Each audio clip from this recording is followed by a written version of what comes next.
All right, you're very welcome along to episode 3 of the DADCAST. This thing's a shambles, but I'm glad that you downloaded it, and you're very welcome along. And we promise to do full justice to the fact that you went somewhere on your podcast stream and clicked, yeah, I will subscribe and listen to these goons talking about stuff that they're clearly not experts in.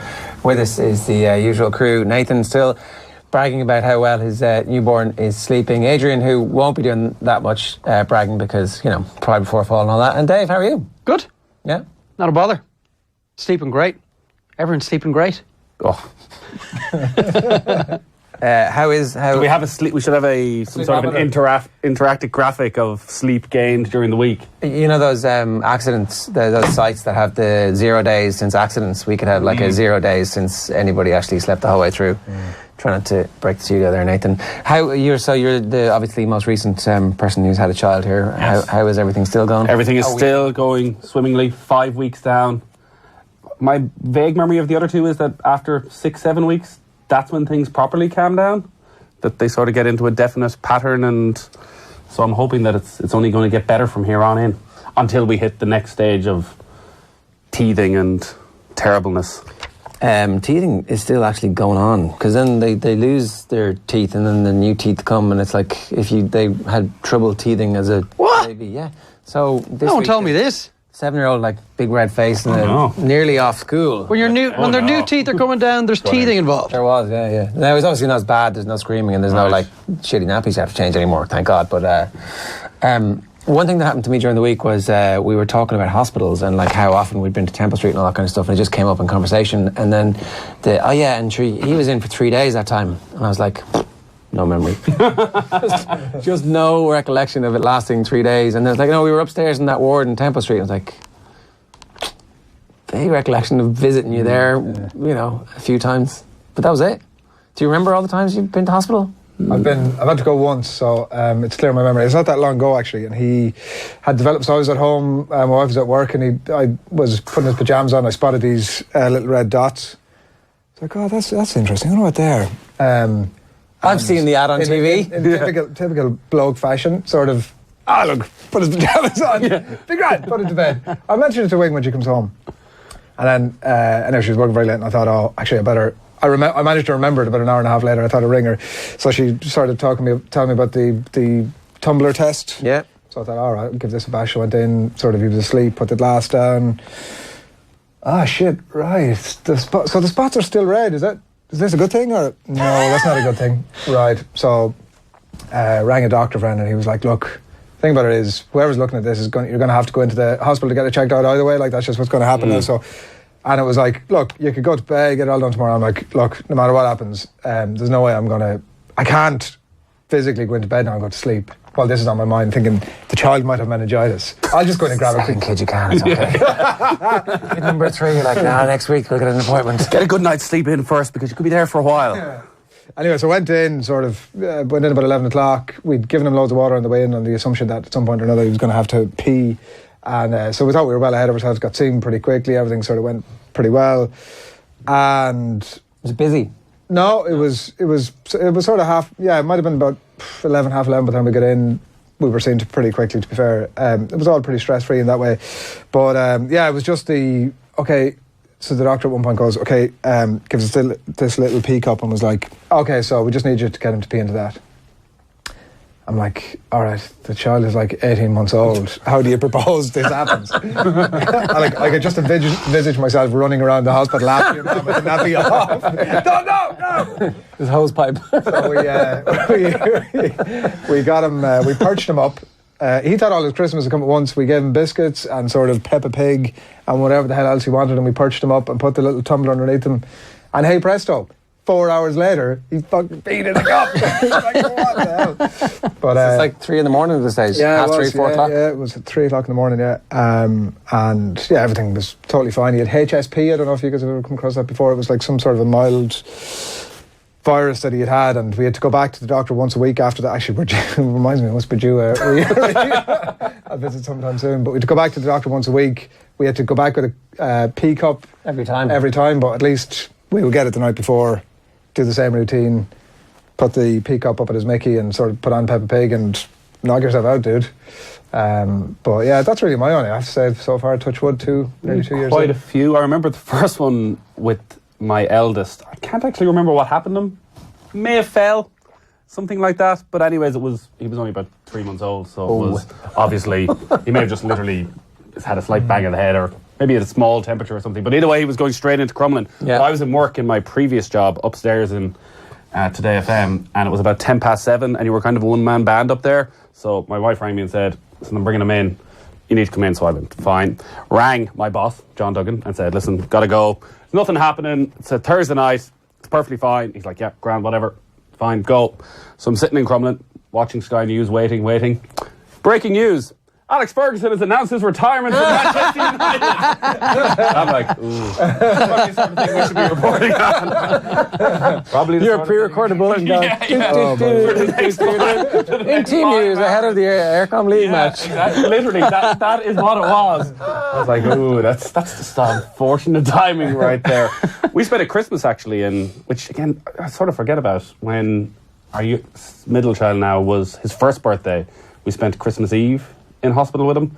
He used to be in on a he was there about 4 times with some sort of bronchiolitis. You know, if they just have it, they have it. Strider. I don't think it was Strider. That's Strider? what they thought it was. Again, I've just remembered this.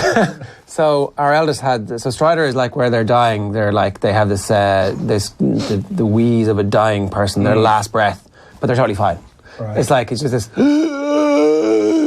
for every breath. And you're like, oh my God! And then they grow out of it. But the first time it happens, the level of panic that you have, especially if it is your first child, you're like, holy shit, this is terrible. It's like some kind of slight... okay, so again, this is the science bit that obviously I haven't a clue about, but it's in the airwaves, there's just like a little blockage that is just still immature, and the body continues to grow, and it stretches properly, and the air can go in. But you know the way that sound blowing over a kind of hole or going down, it sounds completely different. Yeah, horrific. Yeah, he just had, because they can't force themselves to cough at that stage, so when he'd get a cold, he had no way of coughing it up, so it'd all just gather.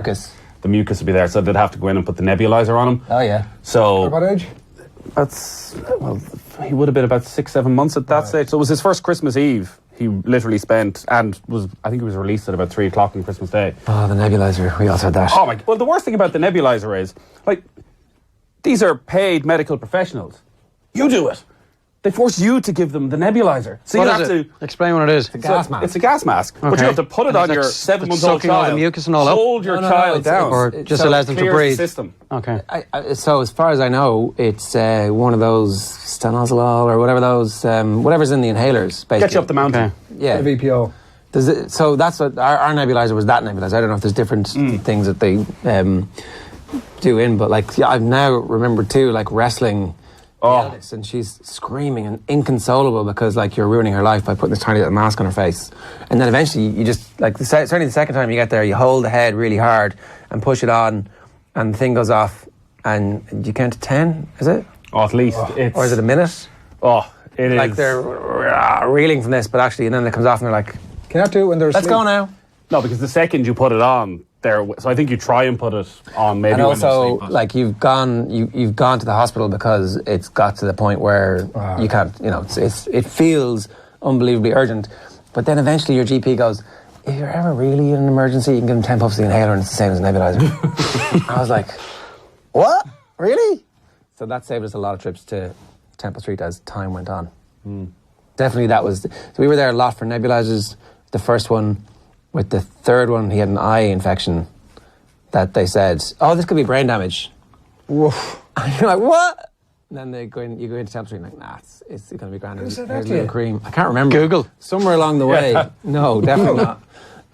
You just be worried it's lasting a little bit long. Just want to make sure it's not connected to the brain. Because the eye and the brain are pretty close together when your skull is paper thin. So that's not what you want to be hearing. No, but I guess if What's your firstborn?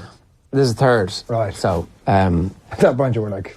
No, at that point, when they mentioned that kind of stuff, you're like, yeah, okay. And then the second one had an eye issue as well, where there would be a single tear rolling down her cheek sporadically. It was the saddest thing in the world. Just the deep sadness in her life. She understood that she had lost the genetic lottery and been born to us. But they had to go in and stick a needle in the tear duct. So that was like proper, she had to be knocked out and everything. And I had to go down to the, and she was tiny at that stage, like a little tiny kind of thing where you're like, oh yeah. That's not much fun, dropping your kid in to be knocked out. Because like, you've got to trust the anaesthetists. And at the best of times, when I've asked people who understand how anesthesia works, I'm like, it's a bit of a miracle. Better off not asking too much. It's a bit of a miracle. They stop your brain from talking to the rest of your body through drugs so that you don't feel pain. It's like, I don't know if that's like, what? That doesn't sound as scientific as I would like it to be. Well, you know. Either we're terrible parents or we've just been really lucky because we haven't been once. Well, Ever. No. Wow. I'm sure there's a couple of incidents that maybe Now, when I say we haven't... Go on. Or maybe we should have. When I say we haven't been to a hospital, we haven't been in Crumlin or Temple Street, but we've been like to the Swift Care or the local community hospital. For stitches or broken arms? Well, there was a rash. We went in with a rash, and we went in with... kids? Yeah, one of the lads had a rash. Yeah. Jesus. you were doing the same sort of tumbler test, I presume, and that sort of... Yeah.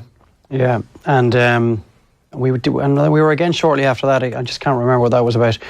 But we've had a couple of big wounds have opened that we've just dealt with ourselves, like cuts, wiped it up and Well. paper stitches, and just we're like, okay, if the wound opens again, and if it's still bleeding in the morning, right, hospital. But more often than not, like a couple of paper stitches and They should be pressure. able to fix that, shouldn't they? Yeah, well, this is usually at night or Right. You're always worried when they have a big fall, and any parents are going to, if they're a parent, their kid is going to fall and cut themselves open, or there are going to be lumps. If you see the lump immediately, you're like, happy days. What do you do with Fine, yeah. that middle of the night thing, but there's no GP? Is there like a call out? Yeah, there is. Well, that's what the it wasn't VHI Swift Care, it was another equivalent. That's so Other insurance brands are available. I don't know if it's actually linked to your health insurance. So that was fine. But yeah, once if we see the bump, we're like, we probably don't need a trip to the hospital. What do you mean, what's the bump? As in, like, if they have a bad fall, Yeah. and the bump comes up immediately, a huge lump comes up immediately, that's a good thing. Oh, really? Yeah. Right. It could be a concussion as well, which is obviously just you'd keep your eye on them for 24 hours. If they're throwing up, there might be a concussion issue. Then you need What to does bring the them bump in. mean? What's that? Like, is that... The bump means that, like, it's swelling, it's protecting the area straight away. Okay. If there's no bump, Internal bleeding. bleeding. It could be internal bleeding or some kind of a fracture internally that you probably need to be a bit more worried about. So if your kid falls off the bed, as everybody's kid probably does when they decide to start crawling for the first time, with your back turned to them, as happened to our first guy, massive golf ball there in the middle of his forehead immediately. Oh. Yeah. So I was actually inconsolable at the time. Nicky was like, don't worry about it, it's just she was consoling me. But we haven't had one where we've had a major fall and there's been no lump. But I have to say, I felt like the only sap in this dynamic before. I've been the one who was saying the last day that I was sort of being the more sympathetic towards the child, but I feel I'm in decent enough company now. what do you mean? What were we talking about the last one? He's kind of... Oh, we were insulting your wife as well. We were talking about allowing the child cry themselves to sleep. Yeah, exactly. And you were like, couldn't go on for more than a couple of minutes. No, it was only because it was on my watch. I was so inconsolable. Well, because parents put them on beds. Oh, I know, but you would think that, I don't know, there'd be warnings against it. Maybe there is. Well, I remember our a first... 3-month-old isn't going to fall off a bed. Our first 6-month-old big might. night out. Hey, hang on, he just said a 3-month-old fell off. Yeah. Was he 3? Well, it must have been a prodigy then, able to move and roll over at 3 months Maybe old. it was 6 months. But I do remember we were down home in Mayo, and maybe it was Christmas. It was like Stephen's Day. It's 6:30. I'm just about to go out. It's probably one of the first proper nights out. Parents are there. I get to sleep in. Baby's on the bed. Just putting on the jacket. Baby falls straight off the bed. How straight bloody back. thoughtless of them, Nathan. Straight for back. God's sake. Smashes the head. All hell breaks loose, and obviously I can't go out. Oh, no! Like, surely an hour later, like... No, it was one of those. It was a tiled floor. It was everything that could go wrong. How utterly thoughtless. Was there blood? Was there claret? No, there was, as you say, you were kind of going, oh, that was a bit hefty. You do Yeah. the fallibility. Life's fallibility is rammed home to you pretty quickly, isn't it? Like your own. I don't think I've ever given as much consideration to my own fallibility or humanness than I have done to Your a child. mortality. where your mortality. Than Is that what you mean? Do you mean like totally? That's exactly it. mortality as opposed to Absolutely. I am a bit of a clown here and Probably all of those things, to be fair. Do you know what I mean? Like the stuff, consider the stuff that you've done over your life, where you think with this child you're sort of like they're so gentle and fragile. And you don't want to think about it too much. It's like, you know, that's an opportunity for you to reflect and go, okay, I'm going to change. And then the second one was like, I'm definitely going to change now. And the third one's like, fuck it, it's too late. We've all been in a position where we're looking back on little moments and you think to yourself in the aftermath, that could have been catastrophic. That moment. Yeah, totally. On ourselves. Yeah, absolutely. I know, involving the kids, because you hear it about, tragic incidents all the time. Oh, yeah. And you think to yourself, They run out into could that have rows. been me? Of course it could have been you. Yeah. Because our youngest lad was on the road the other day. Now I'm talking maybe 2 seconds he was on the road, but he still got away from me. Yeah. And he was still already on the road by the time I realised he was on the road. Yeah. And if there's a car at that exact moment, I wouldn't be sitting here to this morning. Cars can't see a thing. Like It's, they're so, yourself in driving, it's like, Yeah. So you can put as many protection mechanisms in the house as you want. You can spend as much time thinking about safety as you want. You can just be unlucky, or you can be very lucky. And you don't also want to go around all the time. I'm definitely acutely aware of it now as he gets more mobile. You don't want to all the time going around with him like this, having them on a dog leash and stuff like that. Like you do need to give them a bit. They are of, handy though. Sort of. Do you have dog leashes? No. Do you have dog we leashes? tried it at the start, it didn't work. They were all like, fuck off. Who do you think you are? Like, Who's the social services? We'd like that sort of fragility, morality thing. We'd like a very close shave. We thought we had a very close shave with mortality early doors with Con. I mean, it turned out he was just jaundiced and everything was absolutely fine. But while we were still in the hospital after he was born, he was clearly jaundiced. And anyway, we. So anyway, this was going on. Obviously, people coming in and out visiting, and one of the chief nurses came down at one point, and she said, "Okay, mum, dad, outside now." So we were like brand new parents. Holy shit! What is this about? Like a really serious tone. Okay, he's got this thing going on, and we were like, she could have literally said any combination of words. Like some of it was going in, some of it wasn't going in. It was like, this is a serious conversation. We're taking baby out of the room now. We're going to bring him up to the incubator up in this other room. I'm like she could have said anything. Like she could have said he had heart failure. It could have been anything. Like I didn't understand the gravity of it at all. So this was all a bit of a blow, and some of Wing's family were in there and all that, and we took him out, brought him up to this incubator and sort of left him in, still not fully grasping how serious is this thing, and sort of trying to say to her like, well, how many kids a week are you putting into this thing? And she was like, oh, it happens all the time. It's like, once a week. I'm like, oh, once a week is pretty low. This is like, and just managed to sort of, all that process took me about a half an hour, and we'd left him in this room, and then we were going back to the room on our own, and I just totally broke down. I was like, what's happening here? Like this thing, this magic thing we've just brought into the world, it was like maybe 24 hours after he was born, we've just had to abandon in this room like 10 metres up the hallway. And I just totally broke down, like couldn't quite get my head around it. Like in hindsight, it was utter idiocy, and I'd properly understood the thing, and I started to do a bit of Googling, and they just needed to shine the lights on him to get the kidneys working a bit more, to get everything sort of running through them in the way they should do. But It obviously wasn't explained very well. I don't know. Yeah, I mean, if it wasn't as grave as you were describing it now, clearly that message should have been got across to you. Probably, yeah. Bit of jaundice, Adrian. Yeah. But no, I didn't definitely quite grasp the significance. I just about managed to get back to the room before I just broke down. Like it was. Things aren't explained very well, though. No. Like they really. Yeah. I mean, you come out of it at the end of it and you go, they should have told us a bit more about that. Like, so we did. I keep banging on about the antenatal classes, but definitely there it was like, breastfeeding is completely natural. There's even these miracle babies that now the baby pops out and they leave the baby on the mum's tummy, and the baby crawls up to the breast the first time, and Someone did that.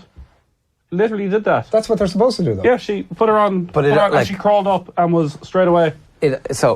In when everything goes really well, but it's also very rare. Oh yeah, like well, most things. Things didn't go well after that, but. But then the whole breastfeeding is perfectly natural and you'll get the hang of it for a day or two. It's a little bit sore when the milk comes in, but otherwise, just stick with it. As opposed to, it's one of the most trying, awful, horrific, dangerous, difficult, painful things that the mother's going to go through. If they warned you that it's really hard and difficult, then you might be prepared for it, as opposed to this, it's totally fine, everybody does it all the time. It's like, you know, obviously that was something that we wanted. We wanted this to be a naturally fed baby for as long as possible, all of them, and ultimately they were. But like, it's heartbreaking because there's nothing anybody can do, and there's incredible pain involved. But there was no warning of that at all. It was like, this will be a bit of a, you know, like when you get blood, it's just gonna be a little prick. It's like, it'll be over. But actually, like, that was definitely one of the experiences that we felt cheated by the pre-information stuff on. And then you start to go and read about it, because you haven't read about how difficult this is until it starts to be difficult, and you're like, millions and millions and millions and millions of people give up because it's so difficult. We're particularly bad for it here, by the way. It turns out, in a global bad for what? For breastfeeding in Ireland. It's not something that exactly like you say, the education around it or the culture around it doesn't really exist like it exists in a lot of other countries. And the support network isn't great for people who haven't been through it or don't understand it either. It's a pretty grim spot. Stop. Watching your wife breastfeeding your son with tears running down her face because she's in such agony. And it's every 2 hours. And you know there's absolutely nothing you can do apart from just be there in the house in case you're needed. And no antenatal class told us that it could be that sore. But if they had, at least you would have been prepared for it in some way. And okay, this is actually natural. Yeah, they told us we will get through this. They told us this can happen. This isn't some reflection on you as a parent. This isn't some reflection on your child. Like, one of our kids, now that I think about it, had the what you call it? Tongue-tied? Yeah. oh yeah, we had that as well. Yeah, But, just go in and get it clipped. Get it snipped. Yeah. I got it done, and it was. I have a recollection of it being done, but I'm not even sure that, like, There's no definitive advice that is given as well. Like, what we found was every single nurse or midwife told you something different. Yeah. So, like, my wife had had an unbelievably tough time. Second time round, ended up in hospital for 5 days with mastitis. Like, literally could not get out of the bed to go to the hospital because the infection was all down one side. Goes into the hospital. The first thing it's said by the nurse is, it's because you're not breastfeeding properly. And she's like, I'm going to kill you now, and no judge in the land will convict me for your murder. like, my wife is obviously going, listen, I'm done with it. I'm going in a bottle. I need to be better. I have a 6-day-old child who I want to be able to look after. I can't go near. Yeah. I'm in absolute agony. No. Listen, we're not giving you a bottle in here. You need to keep going. It's like, no. Stop for a minute. But and that's their approach. Well, that's the problem. The philosophy is, is no matter what, we're going to push. Whereas then the community midwives come out and they're like, just ignore that. Do whatever to make you happy and your child happy. Yeah, and like, there's a lot of politics around it, obviously, which you're only subliminally aware of until you kind of end up in the midst of it. And ultimately, I think that if everybody just told the truth about it, this is a really good thing to do if you can possibly do it. It's going to be very hard. There will be setbacks along the way. We have the following support structures in place for when you need them. These are the downsides, these are the risks, these are the upsides, and these are the benefits. Now you can make an informed decision. You can always go back to the bottle if you want at some point. Don't worry about it. Yeah. There's no value judgment being made here. You can use them in conjunction. I think we did that for a while as well, yeah. Whereas, definitely it was, no. If the baby doesn't crawl up, then what's wrong with you? Like, it wasn't like that, but it was definitely a kind of superior sense of, That was Boobs are amazing, aren't they? Not in the way we once imagined. That's the headline for this podcast. That's the extracted line. I thought you meant by the politics genuinely, that's pretty phenomenal stuff, really. The way the body actually works and manages to tell itself to produce that stuff to keep. Like, I think that's pretty. Let's take our collective hats off to boobs. Yeah, that's all hail. I remember having to go and buy breast pads and mother care boots, like on day 1 or day 2. Oh yeah, I did that. And I was in, and I was like, so a woman comes over who works in the shop, and she's like looking at me and looking at the things and looking at me and looking at the things. Are our nipples inverted? I was like, I don't even know. I mean, I don't know. What I'm not difference going does to it have this make? conversation with you. But no, like totally. I mean, up on that floor, it's the Boots and Jervis Centre where like there's literally, it's always empty apart from new dads in buying stuff and women who desperately need stuff, and no one gives a shit at that point because it's like, well, okay, there's a knowing look. Yes. We've just been through the same scenario that you guys have been through. But yeah, like there's definitely a change in your life, and like, oh, I'm going to be very private about all my details about stuff, and then you're on the labour ward and this shit is flying literally. You're like, all right. Okay. I remember the first time I heard about that, I was like, Whoa. What happens? Yeah, maybe we shouldn't linger on that one. It didn't actually happen to us, but yeah. The other thing. Let's not go around the table on that one. That was some serious backtracking. We're all climbing up here. That most definitely did not happen to us. I know. I've just heard about it from other people. Oh, does that happen? Oh. I mean, I did hear about it from people around the table. The other thing that happened that I remember from the first one was like this weird imposter syndrome, where we got the baby home for the first time, and I remember taking the baby out for a walk to go to the shops the very first time, and bizarrely, because we live on a street where there's never any guards, a guard walked past our front door.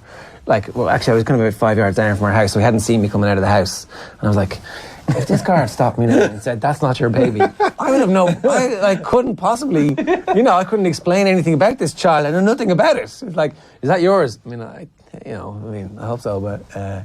I've been told it is. Can you prove it? I actually can't. I'm like... I mean, you're not too bad. My child is half Chinese. What do you think that's like? Even if it was your wife walking the baby, she wouldn't have been able to prove it. I know, but do you know what I mean? It was that like How does this thought enter your Sorry, I head? had that conversation. I think it was last night with my this wife. weird sense of like, is this all happening? Is this Am I allowed real? to have this? Am I allowed to have this on my own? Yeah, Certainly. yeah. For the very first time you do it, you're like... Yeah. Well, I literally said to my wife yesterday, if we were to put her in the middle of 100 babies, do you think you'd know which one is ours? 100 newborns, all the same age. 100 babies No, the you same wouldn't. age. No. Would you be able to? No. Would you know for sure which one is ours? I have difficulty telling the baby photographs apart now. Which one is that? Which one of the three is that? I can just about tell, because obviously I was in a tux for the second one, so that rules out Robin. But the other two, I'm like, obviously I've aged significantly from the first one. It's like a... When you reverse walked into portrait the of hospital, Dorian Gray. you were like Florian Thauvin at Newcastle in the tux, rocking into work every day, and it was just a little bit inappropriate. Well, they were like, oh, finally you made it. Because my sisters have been there doing the hard bits. That was the other thing. I've never been in the labour ward, like the pre. So I've always checked in and gone straight to this thing is happening right now. Yeah. So we've never had that experience of the kind of holding pens that everybody else kind of goes, ooh. What are those experiences like? Depends. Depends what process you're involved in. Our first was induced, so that changes moves the goalposts in a significant way. Also, no fun. It's an awful process, to be honest. It's Heavy just duty so drugs. artificial, and there's nothing natural about it, and there's no hard and fast rules as to how successful or how quickly it'll be successful, Or at all. if at all. And so our first was just an absolute nightmare, really. And we were in the holding pen for certainly 12, 13 hours anyway. Before you get to the delivery suite. Oh, yeah. Yeah, it was terrible. What the fuck are you doing? Actually, probably longer than that. I'd say maybe 17 or 18 hours. So there's a bed at least, but it's like a There's a bed and curtain, and that's it, and there's a curtain, yeah. and- 1,000 other people coming and going. and you're told you feel, well, your wife feels like it is actually happening now, and then you're told, actually no, this is just pre-labour pains. That's not the news you want to hear. And then you're told after the first bout of drugs that like you're 1 centimetre and the whole process is going to have to be restarted all over again, and you're obviously as the man and the involved in the process completely helpless, and you're just thinking like, how much longer can we cope with this? Eventually things began to speed up, and we moved out of that pre-delivery delivery room ward, the holding cabinet you call it, because that's a really good way of putting it. The problem for us afterwards is that once the baby did arrive, there was no space in the delivery suites. Yeah. Right. So we were in a pre-labour ward with a newborn. Oh, no. All right. Which we only realised, and which my wife only realised during the night, because it dawned on her pretty soon into her stay there that her baby was the only one that was crying. Because she was in there with a baby. Because she was the only one with the baby. So firstly she was thinking, God, like, what's wrong with our fella? Everybody else's baby is just like, it's dark, all the lights are off, bar. It's a bit of artificial lighting here and there. She said, why is our fella the only one who's getting upset and all these other mothers seem to be getting great night's sleep? Well, turns out because there were no other babies in the room. So that wasn't great either, because then she became very self-conscious about keeping mothers awake who are clearly in pain because they were in pre-labour. And everybody's experience of that 12 to 24 hours before the baby is just going to be completely different, because the second one, there was no pre-labour ward because the water broke on the floor of the hospital reception and the dude arrived 15 minutes later. So it was completely opposite extreme of the first one. But I mean, I think anyone listening to this discussion, his wife ends up being induced. It's good luck with that.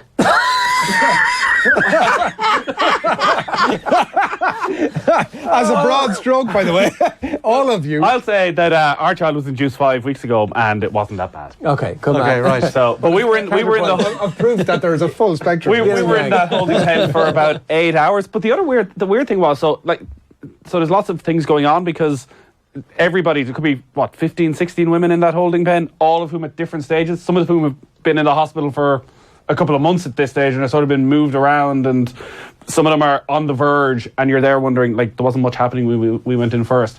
But then at 11 o'clock, there was a definite sense of, oh, we're probably going to have to induce you. They'd said they were going to leave us 24 hours to see what had happened. At 11 o'clock, it's, space has come up, actually. So we can bring you in now. Yeah. And both the two of us are like, whoa. Hang on a second. You said 24 hours, so I kind of have my day planned out a little bit here. Mentally, I'm thinking, I'll get through till 10 o'clock tonight, I'll listen to a few podcasts, and then we'll start thinking baby. We're not going in right now to have the baby. And eventually there was complications that they were like, no, they said it was complications. Either way, we went in straight away at 11 o'clock, but literally it was... You're insinuating that they lied to you to give you the... Well, no, but they were clearly not doing anything that was putting mother or baby in danger. Yeah. But what they were saying was, this is an extremely busy labour ward, as you can see. Right now, we have a spare room. We have a midwife ready to go. You're going to be induced at some stage. Why not just do it now, rather than... You don't have much power in that conversation to go, No. stay and put. One of the most inappropriate things I've ever heard in our office was when you were about maybe 2 days overdue, and you came in and everybody's like, oh, how's it going? What's the story? How's your wife? And Adrian goes, oh, the landing gear's down. To maintain the analogy, though, it's just air traffic control at that point, where they're like, you come in, we've got a slot, get the gel on, off you go, get them out, like rack But and what they stack were them. saying was, so I think their thinking was, if we leave it, when you do go into labour, we may not have a room, which may mean you are here with these 16 other women for a good chunk of your labour, and we'll only put you in at the very last minute. Give me Whereas that gel, now you can please. go in and have a But room, that's on the relax. assumption that the gel works. Yeah. Didn't work in our case. Yeah, we had something similar. We'd maybe 6 hours, something like that. What's that the gel? ward. They put the gel in there. That is the... It's the trigger. I what you call can't it, remember. Oxytocin, is it? Yeah, exactly. That's what they I would thought they say. put it in by drip. Well, would that not be... I think there's a few There things. Must be a few ways to do it. Or it wasn't a drip with us. Ours was a drip, yeah. It was a gel, and then Silly it's gel. supposed to trigger labour, which it didn't. I mean, you might not. Gel. You might not. We Didn't did ask to see the gel. It wouldn't be visible to the naked eye. we did a full night of that, and no centimetres. How did our lives degenerate? And that was into at that point. It was like, right. That's a heartbreaking Listen. moment when you're told that after all these hours. You're actually at 0 or 1, and you're just going like that. No, will you check again? There must be a mistake here. Anything. Is there Clearly, anything happening? clearly your ruler is not working properly. But at least that clarity of no movement was like, well, there's only one option, and we went for a C-section. Like Right. there was no ambiguity about it. Yeah. It was like, look, I know that you'd rather have a vaginal birth. That's really doesn't look like it's happening. This is what we're doing. Are we going? We're going. Game on. Game on. What's that like? 'Cause Landing gear was down. we didn't have any experience of that. What's the... C-section was it was fine. Like I've nothing to compare it with, right? But it was. It's quick though. It's like a half hour. Pretty quick, yeah. Like so, that was the first time they sort of took Wing off and they brought her in, got her prepped. I stayed outside, and they threw out the gear to us. So you put all the sort of blue stuff around your head and your shoes and all that stuff, and Get to feel like a surgeon. yeah. And then they sort of bring you on in. There's a full team of people. You sort of walk into this like really bright room, obviously into the to give birth, and they bring up sort of drop a curtain where the consultant is getting about their business the other side of the curtain, and I explained before those sort of conversations that were had, and it all seemed it all happened very quickly, and I mean it all seemed, I would use the word, quite natural actually. Like I don't have anything to compare with obviously in terms of having had any other children yet, but it actually all seemed quite natural. I know people use the term natural birth about vaginal birth in itself. I find it a bit it's to suggest that a C-section or whatever, which I believe I was born by myself, is unnatural. You and Macbeth. Oh really? Yeah. Me, Macbeth and my son are the only 3 people it ever happened to. Yeah. So yeah, it all seemed, because I've nothing to compare with, it all just seemed quite normal and natural, and like I guess it's easier for the mother, right? Like there's a bit more recuperation on the other side, but it was all. There's a lot more recuperation on the other side, isn't it? Yeah. Well, there's a lot of pain, a lot of sores. You can't move, drive. yeah. You probably can't move for a couple of days. Exactly. Yeah, there's like you just lay off driving for 3 or 4 weeks, and look, clearly a lot of sort of pain. So it's hard to move, and you've got a brand new child who's not swimming their way up your body to get at the boob. But no, it was all. Yeah, I mean, we're having another one in a couple of months, so I'll report back to you if there's any. 2. Depending on how things go there, if there's any difference. Does that influence your thinking about what happens the next time? Well, we've gone in with a plan anyway of here's what we'd like to see happen, and like normal birth, no drugs, everything is going to be fine, la la la la la. So we'll probably do the same thing again, but like we were fully prepped for it. If it doesn't happen like that, it's fine. We'll do the other thing. Like I'm saying, there was no choice we made. The consultant came in and we'd trusted him when he said, "Look, here's what's happening. There's no movement, so like we could stay at this now for another 2 days, but I don't think that's really safe." So the no drugs thing, just like it's a completely personal thing, but one of those few opportunities you get in life to legally take the most heavy-duty drugs available to you under medical supervision. I'm like, hey, give me the drugs. Give me the drugs. With the epidural. Whatever you got. Give me that. Give me the hippie crack. Come on. Yeah, but they put the epidural into your spinal cord. Yes, that's the issue with it. Yeah, but You're not getting a high off it. well, you're not feeling anything in particular. There's definitely a benefit to that. It's like, this is great. Hook me up, man. Hook me up. Now that you mentioned epidural, the first time that we were in the hospital with our youngest, again, you're kind of like, I think this might have been 12 weeks in. So it's like we've been parents for 3 months, and she'd become unresponsive. Funny enough, she'd become unresponsive after we'd been at the doctor's getting vaccinated. Obviously unconnected, but like you're thinking, Jesus, what's going on here? And sorry, when you say unresponsive, what do you mean? She'd become like a bit listless and kind of, not asleep, not awake, kind of just... so you bring her to the hospital, and she didn't improve at any point and had a fairly high temperature. And a registrar came over who I'd heard say, this is my 3rd day. Oof. And she was like looking at this thing going, I'm just going to do a lumbar puncture here to make sure that... and I was like looking at her going, I just heard you say you've been working for 3 days. And she doesn't mean like this is her 3rd day in the ward. I mean, she's been working solidly 3 days, so like 100 hours in a row. She went off anyway, finished her shift, and the next person came along, and then a little bit of drink went in, and boom, 25 minutes later, she's like, whatever it was that you've given me has really helped here. And I was like, the medical staff are so far stretched that sometimes their decision making is compromised. Because a lumbar puncture in a 12-week-old, like, what are you talking about? No way. No thanks for that. What would you have done? I would have stopped them. Definitely at that point, I would have I need to see a consultant, and I need to see a consultant who hasn't been working 3 days in a row. But if I hadn't known that, you would have just been like, okay. Yeah. You have to do the lumbar puncture because that's the right thing to do. I don't know. Anyway, look, we'll talk about schools and the bits that happen when your children actually start to answer back to you. Do you want my newborn story of the week? Quickly, yeah. So I may have mentioned previously that our latest 3 days, she didn't poop first 3 days. So there was obviously panic stations of lack of poop. So this was her first 3 days, and I was changing her, and she pooped. And pooped and pooped and pooped and pooped and pooped. Projectile poop right across the sitting room floor. That was only in the movies. Which my wife didn't believe. She was like, nah. She was like, you did that. I was like, I'm telling you. She was here, right over there is where the poop ended up. It was a miraculous thing. Tuesday evening, the baby decides to start pooping. And keeps pooping while the nappy has been changed. My wife is changing her on the couch. Oh. On the couch. Rookie mistake. Like, I'm like, come on. If I was changing the baby on the couch, I'd be getting smacked over the head for it. So, she's already filled one nappy. She's pooping into the open nappy, essentially still, while you're just hoping, just finish. So again, she fills that nappy. My wife's like, she's done. There's a little cough. The grand finale. Projectile, as she had done 5 weeks earlier, right the way across the couch, right onto my wife, all over the couch. You were delighted. I was delighted. You were doing a lap of honor. Homer Simpson. Told ya. Yeah, couch destroyed. Oh, you can complain about this stuff wherever you want, but we'll only listen to it if you send it to us by victories. email. dadcast@offtheball.com is our email address. We will set up that Twitter account. I keep promising it. Hopefully by the time this goes live, actually, we will already have done it. But my thanks to everybody for downloading this. Share this with your friends and give us your parenting queries if you'd like anybody in the room to answer them. Maybe don't. Just tell us your own stories and we'll bring them there. Thanks very much. See you next week.